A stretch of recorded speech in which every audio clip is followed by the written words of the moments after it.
Bismillahirrahmanirrahim. Assalamualaikum warahmatullahi taala wabarakatuh. Berita Al-Hijrah 20 Mac bersama saya Aziz Arifin dan jurubahasa isyarat Azlina Muhammad Isa. Dan berikut tajuk utama malam ini.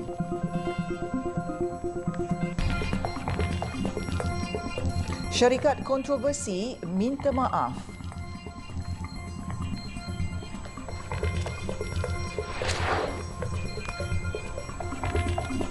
Pengguna warga emas kutip derma.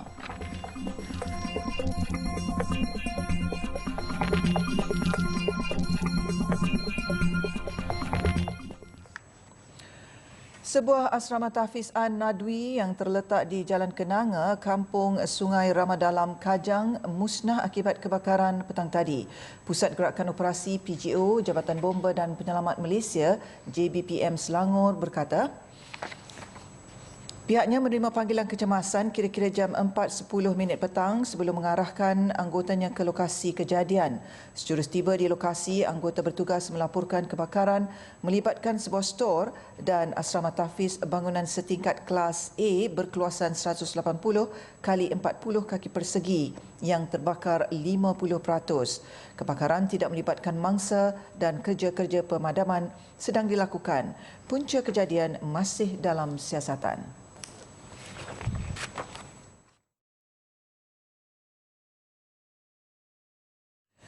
Polis telah merekodkan 3 percakapan dari syarikat kilang pembungkusan dan pengedaran stoking yang menggunakan kalimah Allah di Taman Perindustrian Sri Gading di Batu Pahat.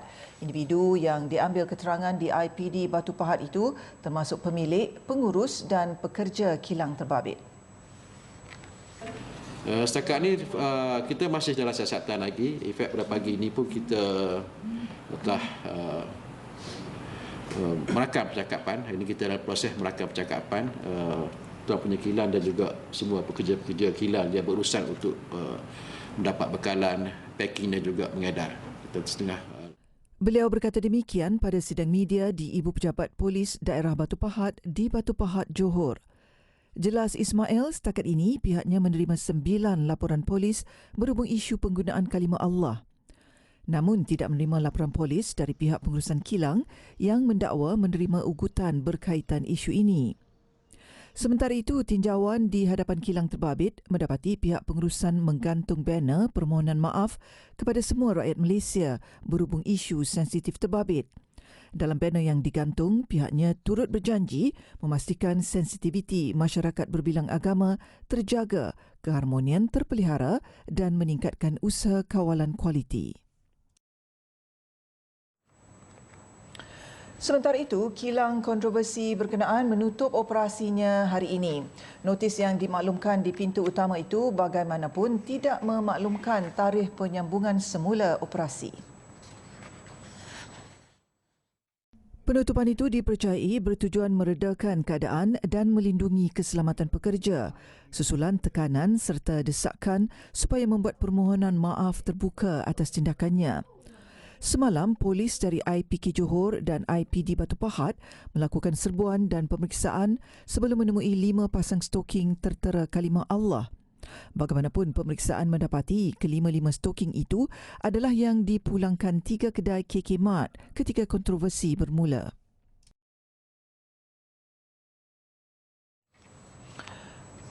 Semua pasaraya di seluruh negara diingatkan mengambil iktibar dan tidak mengikut langkah cuai pasaraya KK Mart menjual stoking tertera kalimah Allah. Tegas Timbalan Perdana Menteri Datuk Seri Dr. Ahmad Zahid Hamidi, perkara sensitif yang terkelas dalam 3R, agama, institusi diraja dan kaum itu tidak boleh dipandang ringan. Saya juga mendapat respons daripada rakan-rakan daripada pelbagai pihak, parti-parti politik juga, ya, pihak rakan-rakan dan pihak lawan. Saya merasakan bahawa ini adalah suatu perkara yang terkelas dalam 3R. Ya. Isu-isu ini jangan dipandang ringan dan walaupun pihak KK Mart telah memohon maaf. Menurut Datuk Seri Ahmad Zahid, isu tersebut perlu diselesaikan segera supaya ia tidak disalah tafsir dan tidak dimanipulasi mereka yang tidak bertanggungjawab. Beliau berkata demikian kepada media pada Majlis Santunan Kasih Ramadan di MRSM Terolak malam semalam. Pada 13 Mac lalu, tular dalam media sosial isu stokin tertera kalimah Allah dijual di Kekemat Bandar Sanwi selepas gambar produk itu dimuat naik pengguna. Sabtu lalu, KK Supermart dan Superstore Sdn Berhad dilaporkan memohon maaf berhubung penjualan stokin berjenama Mirano Sok yang tertera kalimah Allah di beberapa cawangan kedai serbaneka itu. Seorang wanita warga emas yang menceroboh ruang solat lelaki di Masjid Jami' Ar-Rahman, Batu Feringgi, Pulau Pinang, diperintah dihantar ke Hospital Bahagia bagi menjalani rawatan psikiatri selama sebulan. Perintah itu dikeluarkan Majistret Mahkamah Georgetown Nadratun Naim Muhammad Saidi terhadap tertuduh Sofiah Abdul Majid, 65 tahun, selepas mendapati keadaan wanita itu tidak stabil dan memerlukan pemeriksaan di hospital di bawah mengikut Seksyen 342 Kanun Acara Jenayah. Tertuduh didakwa telah membuat pernyataan zahir bahawa imam dan bilal Masjid Jami' Ar-Rahman di Batu Feringgi membaca Al-Quran seperti anjing menyalak yang dirasuk hantu Cina dan Hindu dengan niat disengajakan untuk melukakan perasaan keagamaan orang tersebut. Kesalahan tersebut dilakukan di masjid berkenaan pada jam 10 malam 12 Mac lepas. Bagaimanapun tiada pengakuan direkodkan tertuduh selepas pertuduhan dibacakan jurubahasa. Kesalahan itu didakwa mengikut Seksyen 298 Kanun Keseksaan dan boleh dihukum di bawah seksyen yang sama. Jika sabit kesalahan, boleh dipenjara selama tempoh setahun atau denda atau kedua-dua sekali. Tertuduh tidak diwakili peguam. Kes akan disebut semula 19 April depan sementara menunggu keputusan rawatan tertuduh. Peserta Felkra Seri Makmur hari ini membuat laporan polis selepas didakwa berlaku penyelewengan penjualan buah tandan segar BTS sehingga menyebabkan 687 peserta tidak memperoleh dividen atau interim sejak setahun lalu. 4 peserta telah membuat laporan polis di Balai Polis Paloh Hinai dekat Pekan bagi mewakili peserta peringkat 1, 2, 3 dan Felkra Bukit Sijau. Pengerusi Jawatan Kuasa Pembangunan dan Keselamatan Kampung JPKK Felkra Seri Makmur, Umar Kasim, 68 tahun berkata, masalah itu timbul selepas berlaku tukar tangan aktiviti penjualan BTS peserta daripada Felkra kepada syarikat luar. Yang kata yang ambil ini, pihak AJKP, dia mencari sendiri pembeli sawit ini ada satu syarikat. Saya ingat tak perlulah saya sebut syarikat mana. Sampai sekarang kami tak dapat duit. Bermaknanya penghasilan keluar. Buah keluar. Tapi duit tak dapat. Yang dikatakan Felkra tipu, kami dapat duit. Yang tak tipu langsung tak dapat duit. Tambah Umar, pada tahun 2022 untuk tanah sawit seluas 3.24 hektar, mereka mendapat hasil hampir RM20,000 setahun dan 3 kali dividen termasuk interim bulan April, Ogos dan Disember. Seorang lagi peserta Felkra peringkat 3, Muhammad Sohaimi Mat Husin, 66 tahun pula berkata, sehingga kini syarikat terlibat gagal menjelaskan bayaran kepada pihak Felda untuk diagihkan kepada peserta terlibat. Peserta kini berdepan dengan kesusahan, tambahan pula dalam bulan Ramadan dan bakal menyambut Aidilfitri tidak lama lagi. Jadi perhimpunan hari ini kerana kami nak menyatakan bahawa kami susah. Terutama dengan kos sara hidup yang tinggi dan bulan puasa dan akan menghadapi raya puasa. Raya Aidilfitri tahun 2024. Kami perlukan advance daripada Felkra, kalau boleh dalam RM5,000 ke RM6,000 untuk membantu kami menjalani ibadat puasa dan raya Aidilfitri. Diharap. Sementara itu, Rofiza Ibrahim, 48 tahun berkata, peserta menerima bayaran sebelum puasa setiap tahun, namun berbeza pada tahun ini. Luahnya, semua peserta mengharapkan duit tersebut memandangkan mereka semua tidak mempunyai pendapatan tetap. Biasanya tahun-tahun biasa kita dah dapat dah duit macam ni. Sebelum raya kita dapat dah. Sebelum puasa kita dapat dah. Tapi tahun ni memang bukan kata daripada lama dah tak dapat. Mana kalau macam orang kat sini semua dah berumur, semua mengharapkan duit tu. Jadi Berdasarkan kertas laporan, terdapat 2 individu dan seorang pengurus syarikat yang didakwa terlibat dengan urusan jual beli berkenaan. Aktiviti penjualan itu didakwa telah berjalan selama 8 bulan bermula Jun tahun lalu sehingga Februari lepas. Wakil peserta turut membuat laporan terhadap pihak pengurusan Felkra yang dikatakan gagal menghalang atau memberhentikan penjualan BTS terbabit kepada pihak luar.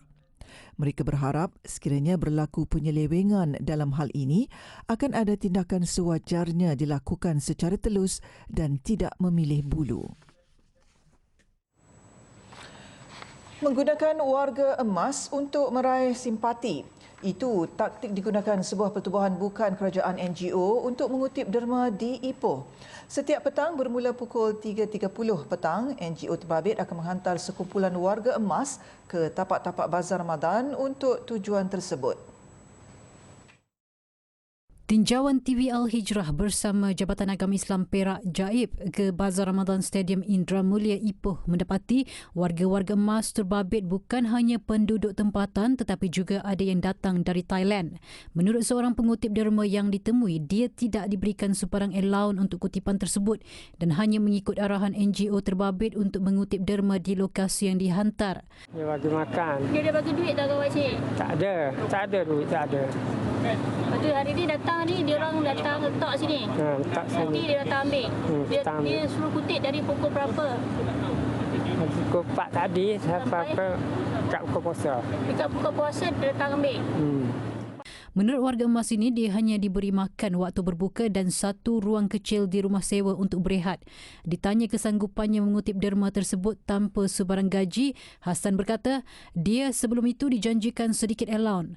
Dalam operasi ini, warga emas terbabit ditahan untuk disiasat di bawah Seksyen 43 Enakmen Jenayah 1992 kerana kesalahan kutipan derma dan mereka boleh denda RM3,000 atau penjara 2 tahun. Jai berkata bukan bersikap kejam kepada warga emas, namun tindakan itu dibuat kerana siasatan pihaknya mendapati ada juga individu yang mengutip derma untuk tujuan peribadi.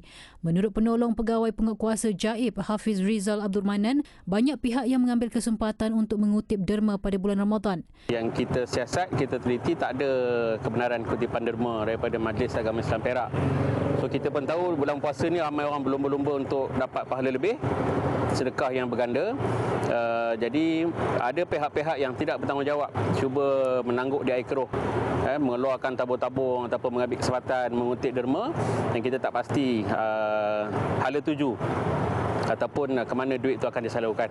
So kita nasihatkan juga. Menurut Hafiz Rizal, pihak yang mahu mengutip derma perlu mendapatkan permit daripada Majlis Agama Islam dan Adat Melayu Perak Maib terlebih dahulu bagi tujuan pengesahan duit disalurkan. Januari lalu katanya seorang lelaki ditahan kerana membuat kutipan menggunakan nama wakaf Al-Quran. Sebaliknya kutipan itu digunakan untuk membiaya kehidupan harian. 48 individu termasuk pengarah dan pemilik kilang ditahan dalam serbuan sebuah kilang barangan kitar semula peralatan elektronik milik warga Cina di Klang. Dalam serbuan itu, JIM turut merampas wang tunai berjumlah lebih RM1.5 juta. Ketua Pengarah Jabatan Imigresen Malaysia, Datuk Roslin Jusoh berkata daripada jumlah yang ditahan, 43 daripadanya adalah warga asing yang juga pekerja di kilang itu namun tidak mempunyai sebarang dokumen perjalanan dan pas yang sah. Kita dapati kesalahan yang jelas bagi mereka yang ditangkap ini adalah 2 kesalahan. Yang pertama adalah bagi warga negara asing tadi, mereka berada di situ tanpa pas yang sah dan juga tiada permit kerja yang sah.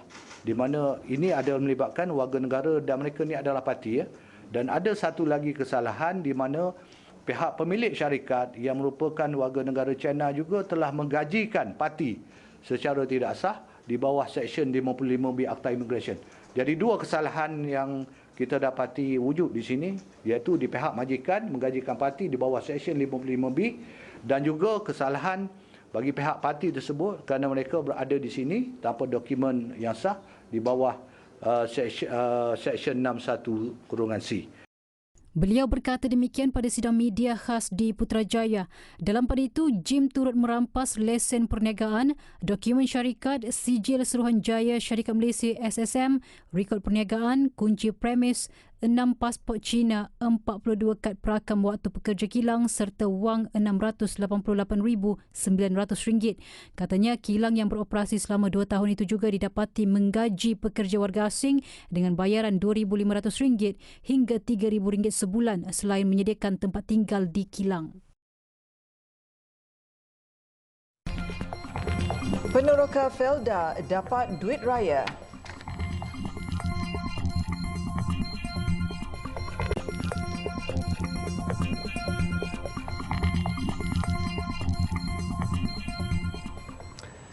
Alhamdulillah, bertemu kembali. Kementerian Kemajuan Desa dan Wilayah memberi bantuan khas bersasar sebanyak RM300 kepada peneroka Felda yang berpendapatan RM1,000 ke bawah. Timbalan Perdana Menteri Datuk Seri Dr. Ahmad Zahid Hamidi berkata, bantuan kepada setiap peneroka di 317 tanah rancangan Felda itu akan disalurkan sebelum sambutan Aidilfitri. Bantuan ini disalurkan sebelum raya.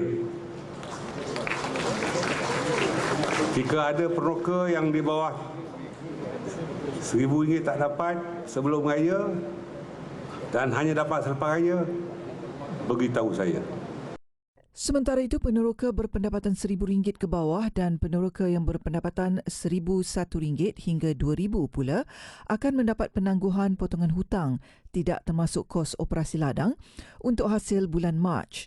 Beliau berkata demikian pada program Iftar Majlis Santunan Kasih Ramadan di MRSM Felda di Trolak. Pada majlis itu, Datuk Seri Zahid menyerahkan sumbangan berjumlah RM66,050 kepada 307 anak yatim dan golongan asnaf dari sekitar Trolak, termasuk pemberian duit raya kepada pelajar Mahat Tafiz.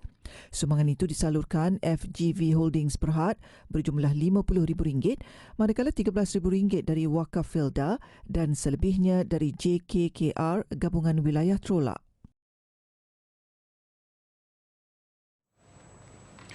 Bank Negara Malaysia BNM merekod keuntungan bersih berjumlah RM7.16 bilion bagi tahun kewangan berakhir 31 Disember 2023 selepas cukai. Ia meningkat 2.5% berbanding RM6.99 bilion pada 2022. Gubernur BNM Datuk Abdul Rashid Ghafur berkata peningkatan itu berikutan kenaikan jumlah pendapatan sebanyak 8.77 bilion daripada 8.5 bilion ringgit sebelumnya. Daripada jumlah itu, 4.31 bilion ringgit akan dipindahkan kepada reserve risiko yang berjumlah 150.06 bilion ringgit pada 31 Disember 2023. Of this, 2.8 billion ringgit will be paid as dividend to the government. And in terms of assets, international reserves continue to account for the bulk of the assets at 83%. Sementara itu, BNM juga merekodkan ekonomi Malaysia diunjurkan berkembang antara 4 dan 5% pada 2024, disokong oleh pertumbuhan perbelanjaan dalam negeri yang berdaya tahan dengan sokongan tambahan daripada jangkaan pemulihan dalam ekspor. Selain itu, Datuk Abdul Rashid memaklumkan bahawa nilai ringgit dijangka terus mengukuh sehingga 2025 berikutan faktor global semakin reda selain campur tangan Bank Negara Malaysia BNM yang berterusan. Sementara itu, Bank Negara memfokuskan 2024 sebagai tahun memperkukuh ekosistem kewangan Islam Malaysia. Badan berkanun itu menyasar matlamat berkenaan bagi tahun ini susulan manfaatnya termasuk potensi besar dalam menyokong transformasi ekonomi negara. Gubernur BNM Datuk Abdul Rashid Ghafur berkata berdasarkan laporan tahunan 2023, pihaknya akan memberi tumpuan terhadap 3 aspek iaitu menggalakkan inovasi kewangan berasaskan nilai asas syariah, menyediakan persekitaran pengawal seliaan dan syariah yang kondusif serta memperkukuh tawaran nilai Malaysia secara berterusan untuk memanfaatkan peluang global dan memperdalam pasaran kewangan Islam domestik. There is significant potential to optimize on Islamic finance in supporting Malaysia's economic transformation and building social resilience through impactful financial solutions. And the banks remains committed to support advancement of value-based finance in the overall financial system, and this will require collective and steadfast commitment from all stakeholders. Matlamat itu juga didorong berdasarkan pelbagai inisiatif dan pencapaian, antaranya industri perbankan Islam dan takaful terus berkembang pada 2023 dengan jumlah pembiayaan sistem kewangan meningkat kepada 45.6% berbanding 44.5% pada 2022. Bahagian industri takaful daripada jumlah caruman bersih turut meningkat daripada 23% pada 2022 kepada 23.4% pada tahun lepas. Institusi perbankan Islam dan takaful juga kekal berdaya tahan dan mempunyai tahap modal kukuh sekaligus membolehkan industri kewangan Islam terus memenuhi keperluan pembiayaan peniaga termasuk perusahaan kecil dan sederhana PKS serta isi rumah selain memberikan perlindungan kewangan. Mari sama-sama kita contohi akhlak terpuji baginda sallallahu alaihi wasallam dengan menjadi mukmin yang paling pemurah khususnya dalam Ramadan. Riwayat Imam Bukhari, Nabi sallallahu alaihi wasallam seorang yang paling pemurah dan menjadi lebih pemurah pada bulan Ramadan. Mari berwakaf kepada pembinaan kompleks tahfiz anak-anak mualaf yang pertama di Malaysia dengan nilai RM350 per kaki persegi sebagai bekalan saham pahala di akhirat kelak.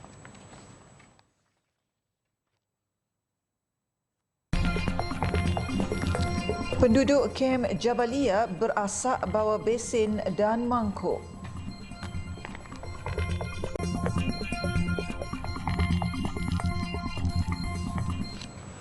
Alhamdulillah, bertemu kembali. Kita beralih ke perkembangan luar negara.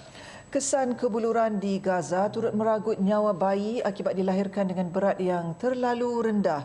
Jurucakap Pertubuhan Kesihatan Sedunia WHO mendedahkan keadaan itu berpunca daripada ibu hamil yang mengalami kekurangan nutrisi sehingga menyebabkan komplikasi kepada bayi mereka.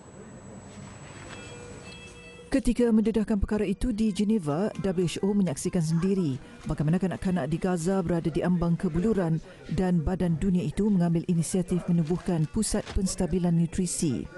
Namun usaha itu berdepan cabaran ketika akses kemasukan barangan disekat dan tiada jaminan keselamatan.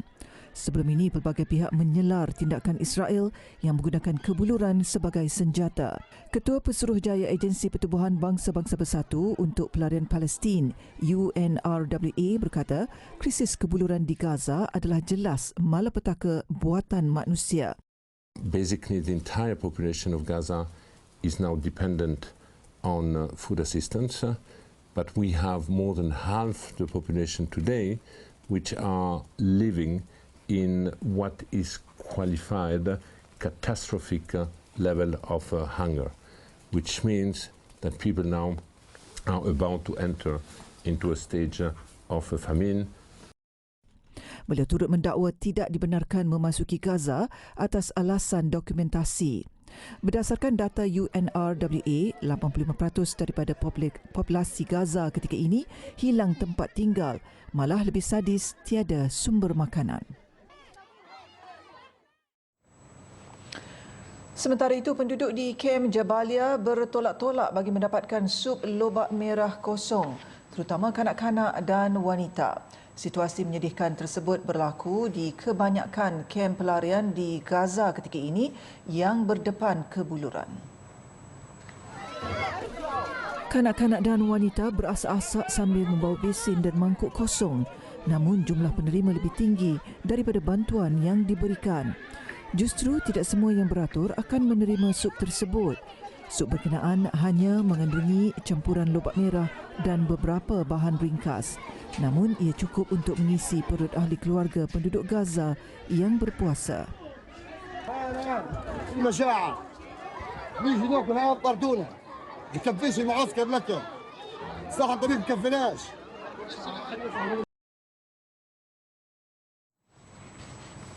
Rundingan gencatan senjata antara delegasi Israel dan pengantara dari Qatar, Amerika Syarikat dan Mesir masuk hari ketiga.